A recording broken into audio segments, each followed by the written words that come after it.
Лизонька, вот уже и апрель открыл свою нам дверь. И значит, скоро зазвенит капель.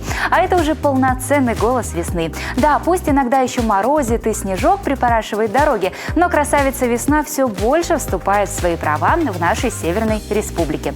Поэтому не смотрим на то, что сегодня понедельник, просто улыбаемся и делаем шаг в новую неделю своих свершений. В эфире «Студия 11». Мы начинаем. Балет для незрячих. В Коми презентовали уникальную книгу. Игра на слух. В Сыктывкаре прошли соревнования по теннису для слепых. Добрый аист вдохновляет. Неожиданная помощь недоношенным малышам. Книга – частица культуры, которая доступна каждому, даже тем, кто по состоянию здоровья не может читать ее глазами. Буквально на днях прошла презентация уникального многоформатного альбома «Егморт. История балета». В нем содержится информация об истории театра, о жизни и творчестве Якова Перепелицы, либретто балета. Необычное издание подержала в руках Елена Красильникова. Перепелица Яков Сергеевич, годы жизни 1927 по 1990. Композитор, педагог, заслуженный деятель искусства, Коми АССР. Учитель-дефектолог Надежда Игоревна Демина читает одну из глав нового многоформатного альбома «Егморт. История балета». Знакомится с биографией композитора Якова Перепелицы. Перед нами первое в России издание для людей с нарушениями зрения о национальном балете. В рукотворной книге текст отпечатан укрупненным и точечным шрифтом Брайля, есть фотографии и рельефные рисунки главных персонажей. Причем графика впервые дополнена элементами бутафории. Здесь использованы кусочки кожи, меха, атласа, льняной ткани, грубая пеньковая веревка. Посмотрите, с каким интересом изучают рисунки гости презентации. Эту тактильную сказку создали декораторы Театра оперы и балета Республики. Мы с коллегой Мариной Васильевной Шевелевой несколько растерялись, когда нам предложили поучаствовать в данном проекте. Но потом вспомнили, наверное, свое детство, вспомнили тот бумажный театр, тех бумажных кукол, и как мы придумывали для них костюмы, как мы рисовали, как мы что-то вышивали бисером. И примерно эту же технологию мы применили и в создании, в оформлении данного альбома, данной книги. Книга – результат совместной работы театра и специальной библиотеки для слепых имени Луи Брайля. Многоформатный альбом издан в рамках проекта «Восприятие искусства. Эксклюзивные и инклюзивные услуги для людей с нарушениями зрения», получившего грант главы Коми. Балет – это самый недоступный для незрячих людей вид искусства. А с появлением вот такого издания незрячие познакомятся и с персонажами, и с историей балета, и как выглядят позы артистов. То есть все представлено в этом издании. Во время презентации альбома гости слушают музыку Якова Перепелицы, исследуют, иначе не скажешь, костюмы, которые выставлены тут же в верхнем фойе. Настоящее путешествие в мир легендарного балета, который и спустя 60 лет собирает полные залы. Любая деталь на костюме будоражит воображение. Кто-то даже сказал, что уже сейчас, после презентации альбома, мечтает попасть на спектакль. Впрочем, специалисты отмечают, новая книга, конечно, делает постановку более понятной, но нужно предпринять еще один шаг – театру приобрести оборудование для тифлокомментирования, словесного сопровождения балета, лаконичного описания предмета, пространства и действия. Тогда Егморт раскроется во всей своей красоте.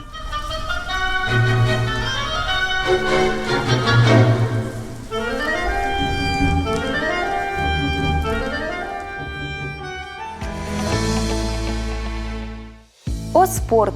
Ты – мир. Причем мир, доступный каждому. В Сыктывкаре прошел чемпионат и первенство Республики Коми по настольному теннису в зачет 11-й круглогодичной спартакиады спортсменов с инвалидностью среди муниципальных образований республики. Как проходили соревнования, нам расскажет их главный судья Елена Попова. Елена, здравствуйте. Здравствуйте. Для начала, пожалуйста, расскажите, сколько же участников было на соревнованиях и были ли среди них новички? На соревнования приехало 11 мужчин и 5 женщин. Новички, конечно, были, ждали больше, но Получилось так, как получилось. Из каких городов они к вам приехали? Воркута, Печора, Усть-Илимский район, Усть-Куломский район, Сыктывкар. И вот такое вот количество участников, 11 человек, это много или мало? Это среднестатистическая норма. Бывает больше, бывает меньше. И наверняка наших телезрителей очень интересует вопрос, как в принципе организуются такие соревнования, потому что для незрячих спортсменов наверняка требуется специальное оборудование, стол тот же самый. Это специальные теннисные столы. Первый стол подобного вида появился у нас в 2013 году благодаря проекту. С тех пор мы практически каждый год проводим чемпионаты Республики Коми по настольному теннису. Игроки тренируются. В течение года игроки участвуют в местных соревнованиях, в спаррингах различного вида. Потом участвуют в чемпионате республики. Победители республиканского чемпионата поедут в Челябинск в период с 15 по 21 апреля 2023 года. Расскажите тогда о победителях, кто стал счастливчиками. Среди женщин мы ничего удивительного не обнаружили. Собственно, кто должен был победить, тот победил. Среди мужчин неожиданные изменения произошли. Очень рады, очень довольны результатом и готовы стараться. А какие В изменения? будущем. Но обычно в лидерах у нас одни, а тут несколько перетасовка игроков прошла. Хорошенько так подготовились, приехали удивить Да, всех. старались, удивляли. А в каком формате вообще вот соревнования эти проходили? Вы сказали, да, то, что специальный стол там использовался. Сколько было, ну, на какие части, возможно, эти соревнования были разделены? На этапы, точнее. Это подготовительный, когда спортсмены соревновались на муниципальном уровне, и этап основной, когда спортсмены соревновались на республиканском уровне. Так как спортсмены незрячие, ориентируются они во время игры на слух. На слух. И как поддерживаете тишину на площадке? Есть же те, кто хочет поболеть. Строго дисциплинируем. Те, кто нарушают правила, удаляются из помещения, вплоть до дисквалификации игрока. И почему, на ваш взгляд, для незрячих людей, для тех, у кого есть проблемы со зрением, стоит развивать такой вид спорта, как он им помогает?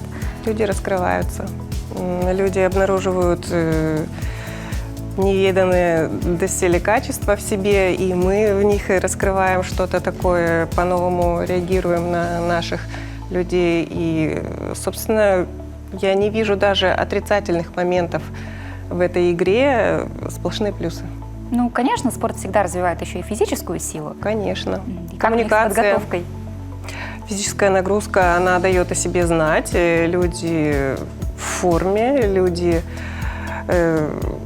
возмужали, что ли, я не знаю. Люди стараются не нарушать правила дисциплины. Ну и если это просто увлечение, то даже благодаря этому увлечению люди стараются держать себя в рамках. Спасибо большое, Елена. Да, очень интересно было узнать про столь необычный чемпионат. Желаем всем бывшим участникам и будущим участникам удачи. Ну и до встречи снова в эфире. Спасибо большое, Евгения. Всего хорошего.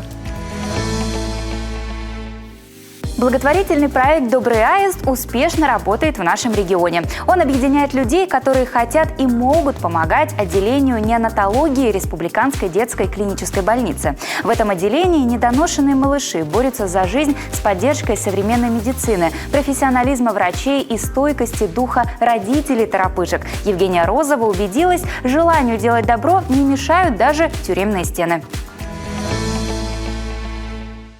Вот так вот выглядит готовое изделие. Готовое изделие оно состоит из 4 клапанов, отдельно сшитых. Потом они после того, как изготавливается все отдельно, пришивается к основанию. Пробиваются отверстия, устанавливаются кнопочки, и изделие готово. Нежно-розовый островок посреди всех оттенков серого.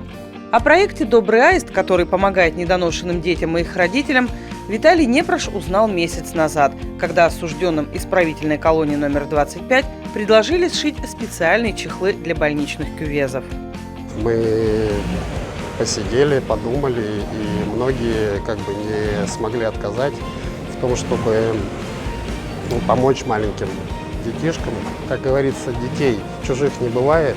Раскроить и сшить. На один чехол уходит 2 часа. За месяц Виталий и его коллеги по швейному цеху сделали больше 30 накидок на аппараты. Сказать, что это мужскими руками сделано, никто не поверил, потому что женщины, которые всю жизнь шьют, смотрели, думали, что это какой-то универсальный пошив, где нет ни хвостиков, ни завязочек, ничего. Ну, реально чувствуется любовь, отношение, понимание, куда шились чехлы. Шитье чехлов – это волонтерский труд. Мужчины делают их уже после окончания рабочего дня. Основная же нагрузка – это изготовление спецодежды. Швейную профессию осужденные освоили тут же, в колонии. Также здесь можно выучиться на сварщика, деревообработчика, пекаря, штукатура. На выбор 2 десятка востребованных профессий, которые позволят зарабатывать и здесь, и на воле. Среди привычных специальностей и вполне современные, где используется высокотехнологичное оборудование.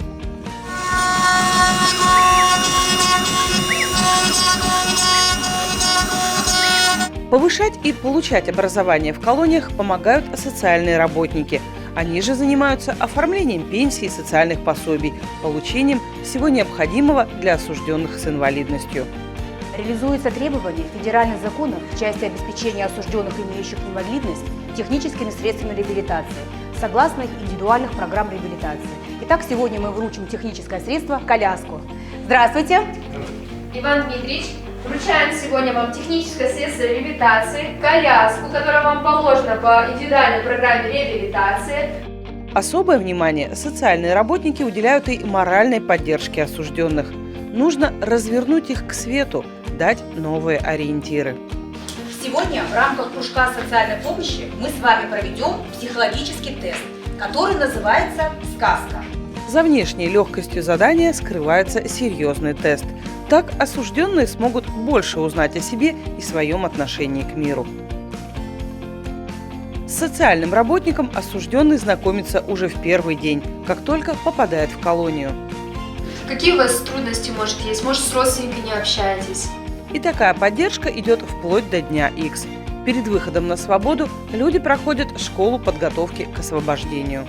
Социальный работник, он, как никто другой, он нацелен на то, чтобы все-таки адаптировался осужденный после отбывания наказания. Индивидуально с каждым проводится работа, индивидуально подбираются. Возможно, он до осуждения, у него не было ни своего места жительства, ни постоянного места работы. Все это решает социальный работник в период отбывания наказания. Чтобы, выйдя из мест лишения свободы, осужденный смог найти свое место в обществе и не вернуться в места лишения свободы.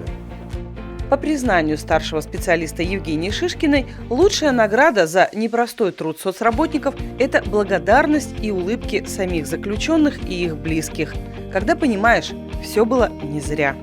Как пример, мне было очень приятно видеть в магазине строительных материалов нашего бывшего осужденного, который работал консультантом, и он не смог вообще скоординировать по товарам. И мне было очень приятно, что он настолько подошел за это с энтузиазмом. Вот, поэтому я понимаю, что наша работа, в принципе, очень хорошо налажена была в отношении данного осужденного, и есть вот такие положительные результаты.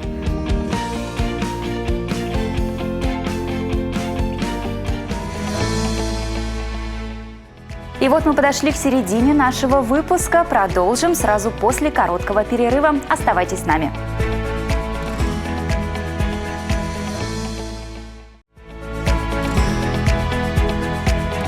И снова мы в эфире. Всем привет, кто только подключился. Впереди подборка интересной и полезной информации. Поехали! Дельный совет в нужную минуту. В России продолжается год педагога и наставника.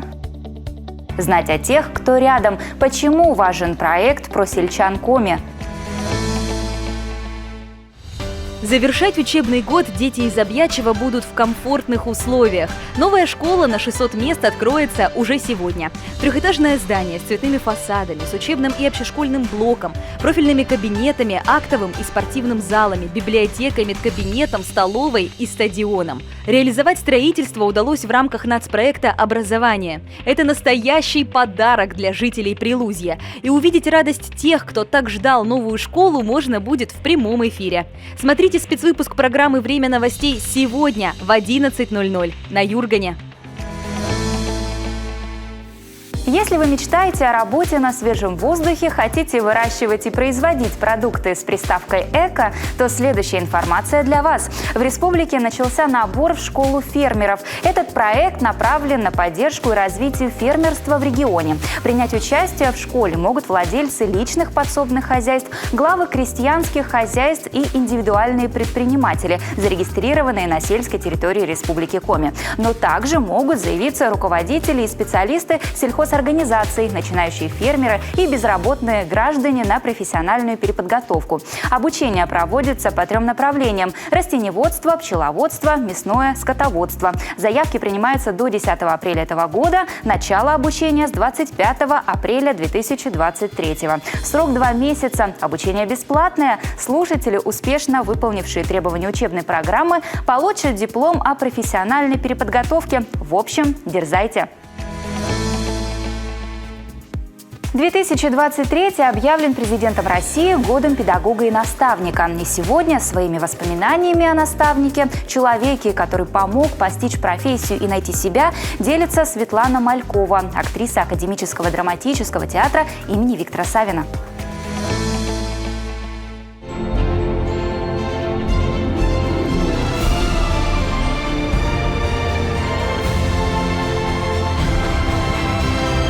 В моей жизни было столько замечательных людей, педагогов, и повезло вдвойне, потому что я по сей день продолжаю с ними общаться. Когда я закончила начальную школу, перешла в среднее звено, моим классным руководителем стала Валентина Александровна Казаринова. Она преподавала немецкий и французский.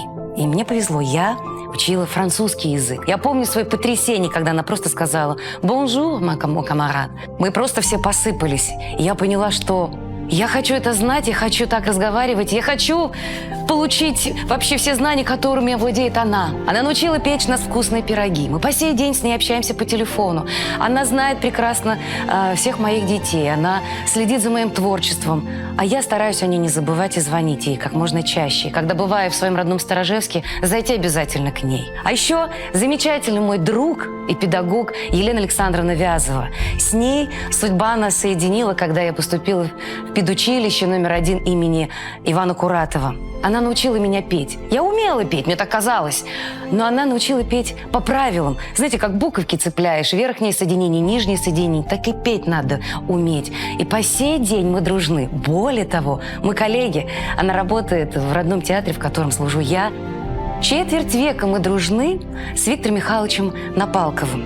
В 98 году мы, молодые ребята, жаждущие стать великими артистами, пришли в театр. И первым, с кем мы встретились, это был Виктор Михайлович Напалков. Тогда же, когда он увидел нас, он впервые узнал, что будет художественным руководителем нашей театральной студии при Театре драмы имени Виктора Савина. И вот с тех пор мы всю жизнь вместе. В горе и в радости. Решаем проблемы вместе, советуемся вместе. Он создал театральные студии, которые есть сейчас и в гимназии искусств, театральное отделение, и в колледже искусств. И по-прежнему собирает вокруг себя молодых, талантливых людей, которые бы очень хотели дарить свое искусство жителям нашей республики. Я безмерно ему благодарна. Творческий папа. И не только для меня. Для стольких выпускников и колледжа, и гимназии искусств. Я безмерно благодарна каждому своему учителю, который встретился на моем пути. Берегите, цените, уважайте труд педагога.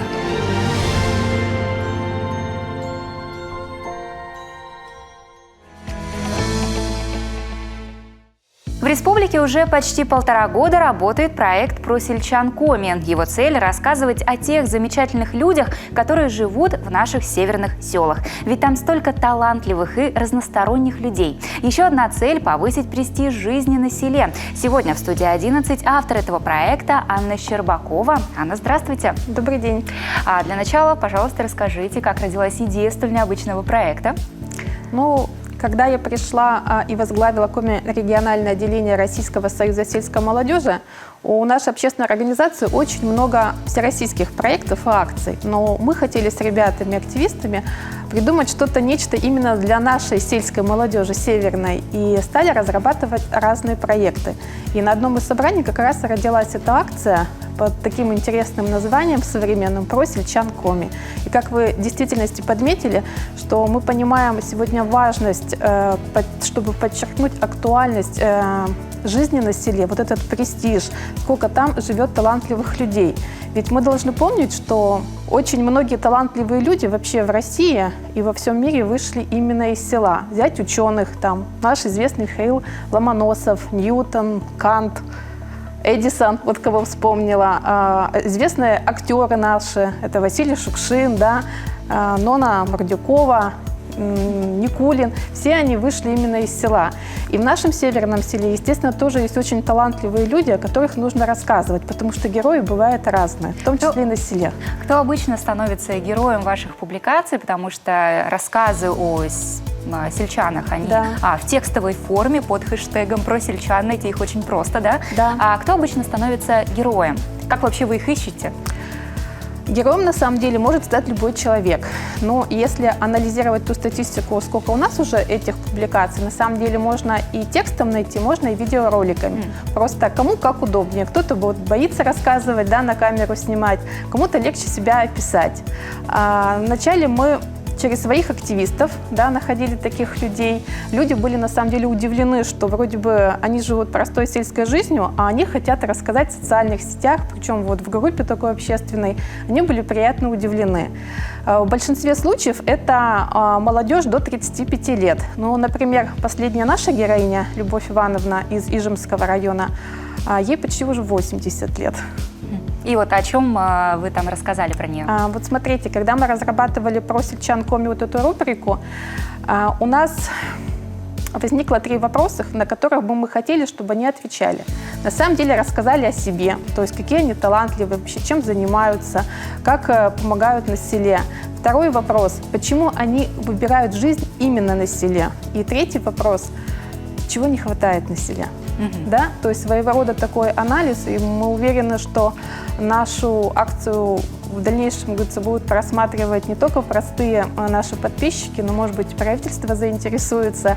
И тем самым как раз третья часть рубрики, да, вот с проблемами, они могут услышать непосредственно от самих людей, которые вот дают своего рода в свои публикации ответы на эти вопросы. Так как часто героями становятся именно молодые люди, вот что конкретно они говорят о своем родном селе? Почему они любят там жить? Почему они оттуда не уезжают, развивают какое-то дело там?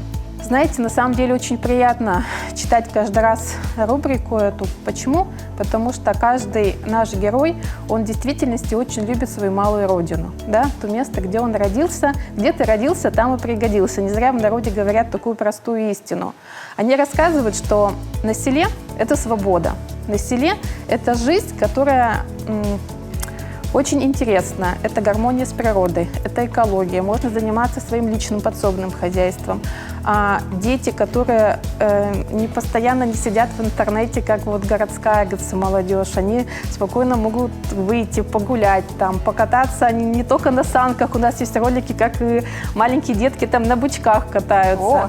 То есть, да, у нас на самом деле очень много интересного. То есть они говорят, что какая на самом деле интересная жизнь на селе. И мы видим очень много историй, когда даже один молодой тренер, молодой педагог, придя в село, заставляет его жить, да, как оживляет, если можно так выразиться, да. То есть он становится своего рода таким наставником именно для и молодых детей, и для подрастающего поколения. Как планируете развивать проект дальше? Ну, у нас проект реализуется с 17 декабря 2019 года. Мы стараемся каждую пятницу делать пост в нашей официальной группе в социальной сети ВКонтакте, рассказывая вот о сельчанах. Ну, сколько дано, столько и проживет, но я надеюсь, несмотря даже если я уйду с своего поста, то мой новый преемник обязательно продолжит эту акцию, потому что наша акция была отмечена даже на Совете Федерации в прошлом году.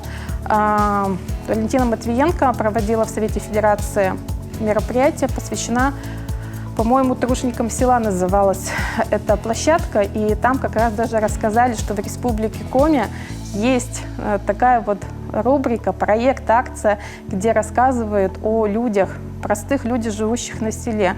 И там, на самом деле, очень удивились, потому что не каждый регион смог о таком похвастаться, где бы рассказывал о простых сельских наших людях, о их достижениях, просто о том, что они живут и какой делают большой вклад. Анна уверена, будущее у вашего проекта, разумеется, есть, он будет развиваться, мы активно будем его поддерживать. Ну а вы, дорогие друзья, заходите в социальную сеть ВКонтакте и под хэштегом «Про сельчан» читайте интересные истории. Спасибо. И вам спасибо. Всего доброго. Ах, сколько же в последние годы появилось всяких косметических процедур. Можно сделать себе красивым абсолютно все. Волосы, ресницы, брови, губы, ногти. Список процедур весьма длинный. И если по каждому вопросу обращаться к отдельному мастеру, то это влетит в копеечку. Некоторые манипуляции можно сделать и на дому. К примеру, окрасить брови. Скажете, сложно? Ну, смотря как к этому вопросу подойти. Если вы решили окрасить брови дома и при этом вы не знаете, с чего начать, начните с разметки. Для этого вам понадобится всего лишь катушка швейных ниток и обычный карандаш для бровей. Сначала мы окрасим нашу ниточку карандашом. Первую линию мы намечаем середину нашего лица. Это расстояние от внутренних уголков глаза, деленное пополам. Следующие линии – это начало нашей бровей. Начало брови обычно строится от точки пирсинга, мы поднимаем линию параллельно центру нашего лица. Далее мы находим точку нижнюю начала нашей брови. Обычно эта линия строится параллельно зрачкам наших глаз. Дальше мы находим ширину нашей брови. Надо адекватно оценивать ширину своих бровей. Обычно это 6-8 мм, но если ваши брови тоньше, не надо рисовать 6 мм. Следующая линия – это высота наших бровей. Находим самые высокие точки. Далее мы находим хвостик. От крыла носа через край глаза мы проводим диагональную линию. Вершина наших бровей будет проходить от крыла носа через край зрачка. Вот и все, каркас наших будущих бровей готов. Теперь можно приступать к окрашиванию. И в заключение немного медитативного видео из Заполярья. Оно появилось на страничке одной из популярных соцсетей, которая посвящена Воркуте. Если в двух словах, то при виде этих кадров появляется ощущение полной свободы и бесконечного скольжения по белой пустыне до самой границы неба и земли. Впрочем, зачем я вам все это рассказываю? Давайте просто посмотрим и насладимся этим видео.